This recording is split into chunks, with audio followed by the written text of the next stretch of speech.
Chettinad Cement, perfect concrete choice. 63 years of excellence. Kovai காந்திபுரத்தைச் சேர்ந்த 45 வயது திருமணமான நபர் ஒருவர் தனது மனைவியையும் தாண்டி மற்ற பெண்களுடன் உல்லாசமாக இருக்க முடிவெடுத்துள்ளார்.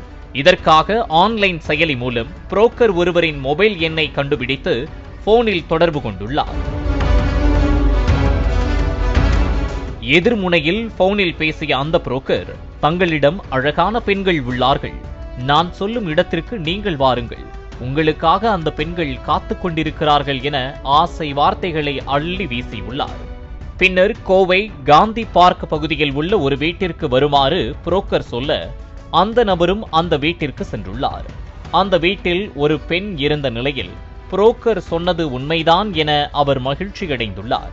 பின்னர் இருவரும் தனிமையில் உல்லாசமாக இருந்ததாக கூறப்படுகிறது. அப்போது திடீரென அறையின் கதவை திறந்து கொண்டு 4 ஆண்கள் அறைக்குள் நுழைந்துள்ளனர்.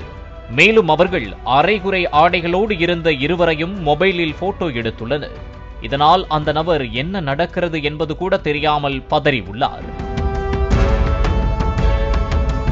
அடுத்த சில நிமிடங்களிலேயே அந்த 4 பேர் கொண்ட கும்பல் மொபைலில் எடுத்த புகைப்படங்களை காட்டி, இதையெல்லாம் மற்றவர்களுக்கு பரப்பாமல் இருக்க வேண்டும் என்றால் நீ எங்களுக்கு பணம் கொடுக்க வேண்டும் என மிரட்டியுள்ளனர்.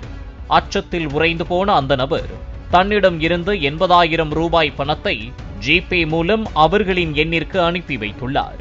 அதன் பின்னர் அந்த கும்பல் சிக்கியவரின் மொபைல் போன் மற்றும் ஏடிஎம் கார்டையும் பறித்து கொண்டு அடித்து அங்கிருந்து அனுப்பி வைத்துள்ளனர். அவரும் உயிர் பிழைத்தால் போதும் என்று அங்கிருந்து அலறி அடித்துக் கொண்டு சென்றுள்ளார்.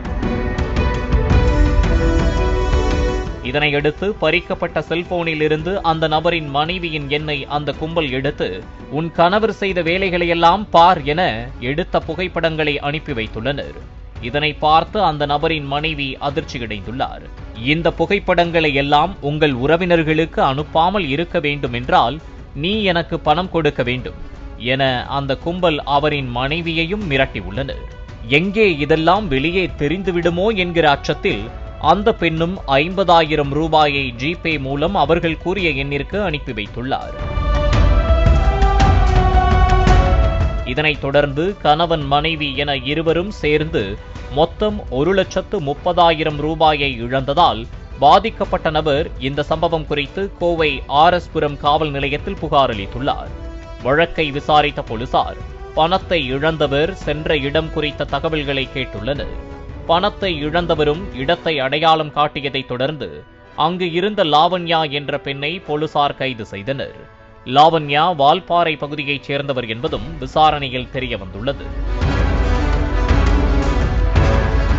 மேலும் லாவண்யாவிடம் விசாரணை செய்து பணம் பறித்த திண்டுக்கல் வேடசந்தூரைச் சேர்ந்த கண்ணப்பன், தேனியைச் சேர்ந்த ஸ்ரீலக்ஷ்மணன், நாமக்கல்லைச் சேர்ந்த பிரசன்னா ஆகிய 3 பேரை போலீசார் அடுத்தடுத்து கைது செய்தனர்.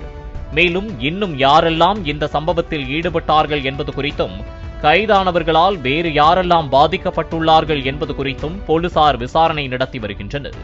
பாலிமர் செய்திகளுக்காக கோவை செய்தியாளர் நேசராஜ்.